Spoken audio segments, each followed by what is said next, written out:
Kinoteātra Balla repertuārā pārsvarā iekļauts Holivudā tapušas filmas, tāpēc iespēja vienkops redzēt Latvijas Kultūras akadēmijas jaunāko absolventu diplomdarbus varētu ieinteresēt daudzus kinomīļus. Kaut vai tāpēc, lai gūtu priekšstatu, uz ko jaunie režisori spējīgi un kas vispār notiek Latvijas mazajā kino lauciņā. Šī kustība ir diezgan, tāda, varētu teikt, maza diezgan, jā. Es zinu, mani kolēģi no Bauskas, no Rīgas, kas ar to nodarbojas, no Ventspils, tepat Liepājā arī ir cilvēki, kas ar to nodarbojas, bet tā teikt, ka tas ir ļoti augstā līmenī, es nevarētu teikt, ka visi kaut kā paši kustās, paši darās. Un, kaut kas jau notiek, nav tā, ka nekas nenotiek. Šī skata būs liels piemērs tam, kad ir jaunie režisori, kas var parādīt, tie ir tā atziņas tiem lielajiem.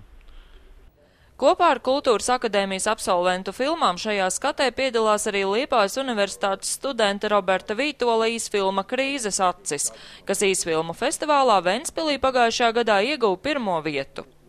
Filmā ir attēlots cilvēks, kurš pārcieš Latvijas krīzi tieši no viņa acīm.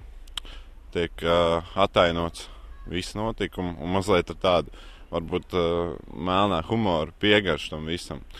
Lai arī, cilvēkiem jau ir tā, ka viņi neko negrib dzirdēt par to krīzi tagad, bet, es domāju, ka noskatoties šo filmu, viņi arī kaut ko labu atrast tajā visā un tā paskatīties no malas, tā viss tā varētu būt patīkami ar cilvēkiem redzēt.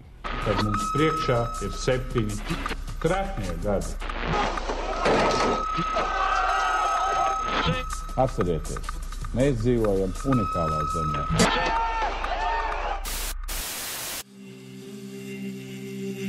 Filmas Krīzes acis galvenais varonis sastopas ar daudziem jau labi zināmo situāciju, kad tiek zaudēts darbs, naudas nav, komunālo maksājumu parāds krājas arvien lielāks un visi ceļi ved prom no šīs valsts.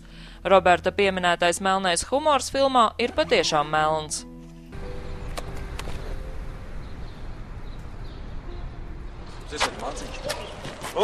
Paldies! Tas tiešām manis! Paldies, cik labs cilvēks! Klausies, es nezinu, kā es tev varētu atlīdzināt. Es nesen firmu nodibināju. Tev tiesības ir? Jā, ir. Darbs tev ir? Nav, tas nav. Tas labi. Tu varētu nākt pie manis strādāt. Ar mieru? Tas būtu lieliski, jā, protams. Paldies! Paldies! Paskaties tur, slēptā kamera.